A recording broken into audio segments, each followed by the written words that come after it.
Bonsoir.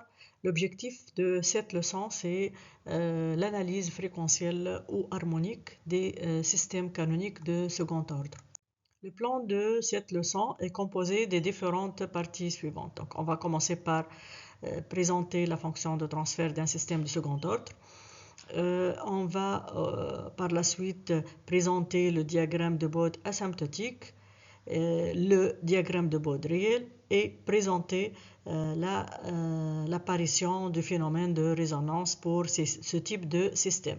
Citant quelques exemples, on peut étudier la suspension d'une voiture ou bien un circuit RLC, c'est un circuit électrique, ou bien un système masse-ressort amortisseur, c'est un système mécanique, et plein d'autres systèmes de type second ordre. Alors, un système fondamental de second ordre, il est donné par, ou bien défini par cette fonction de transfert. Donc, on remarque qu'il y a trois paramètres. Le K, c'est le gain statique, c'est un réel non nul. Le oméga n, c'est la pulsation propre non amortie, c'est une pulsation qui appartient à 0 ouvert plus l'infini. Et elle est donnée en radians par seconde. Pour le Xi, ou bien le Z, ou bien le M, c'est le coefficient ou le facteur d'amortissement. Donc, c'est un réel positif. Donc, on va passer maintenant à sa forme complexe en remplaçant P par J oméga. Donc, on trouve la fonction de transfert suivante. Si on veut étudier le diagramme de Bode, donc on va commencer par donner le module. Le module, c'est K sur racine de la partie réelle au carré plus imaginaire au carré. On va définir le gain en décibels, c'est 20 log du module, qui est donné par cette expression-là développée. Donc, on remarque qu'il y a le 1, il y a le oméga carré et le oméga à la puissance 4. Pour la phase, on a deux types de phases. Donc, puisque l'arc tangente, c'est une fonction qui appartient à moins 90 plus 90 degrés. Donc, si oméga sur oméga n est inférieur à 1, donc voilà la phase. Et sinon, si c'est supérieur, donc on va ajouter la quantité moins 180 degrés. Afin de tracer le diagramme de Bode asymptotique, donc on va commencer la discussion suivante. Si oméga tend vers 0, donc c'est-à-dire que oméga tend vers les faibles et les petites valeurs de pulsation et de fréquence, c'est les BF. Donc notre gain, il va tendre vers 20 log de K qui est le Gmax. C'est comme le système de premier ordre canonique, donc il va nous donner une asymptote horizontale. Pour la phase C0 aussi, c'est une asymptote horizontale. Maintenant, on va tendre le oméga vers les hautes pulsations ou bien hautes fréquences ou bien les HF. Donc, on va garder les grandes fréquences. Donc, ça donne 20 log de K moins 40. Donc, on remarque que ici, on a une pente moins 40 dB par décade. Pour la phase, c'est moins 180 degrés. Donc, c'est une asymptote horizontale. L'intersection des deux asymptotes, donc ça va donner la pulsation de coupure ou de cassure. Donc on fait l'égalité des deux asymptotes. On va simplifier par 20 log de K et 20 log de K.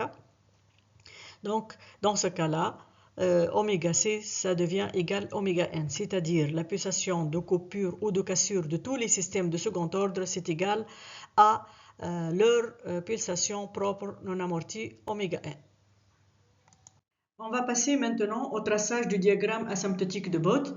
Donc, on a la valeur de K et la valeur de oméga n. On peut définir Gmax qui est égal à 20 log de K. On va la placer sur l'axe du G en décibels. La même chose pour l'axe des oméga, on va placer notre oméga C qui est égal à oméga n. La même chose pour la phase, ici. Donc, on a trois droites horizontales. La première, c'est dans le gain. Ça correspond à 20 log de K jusqu'à oméga C. Les deux autres sont dans le diagramme de phase. Donc, on a le 0 degré et le moins 180 degrés. Il nous reste une quatrième asymptote de pente moins 40 dB par décade. Donc, on a un premier point ici qui correspond à oméga C et Gmax. On cherche un deuxième en plaçant une décade, c'est-à-dire 10 fois oméga C ou bien 10 fois oméga n. Et on descend de moins 40 dB jusqu'à obtenir un deuxième point. Dans ce cas-là, on peut prendre une règle et tracer l'asymptote de pente moins 40 décibels par décade. Le traçage du diagramme réel demande de chercher le gain en décibels de oméga C et sa phase.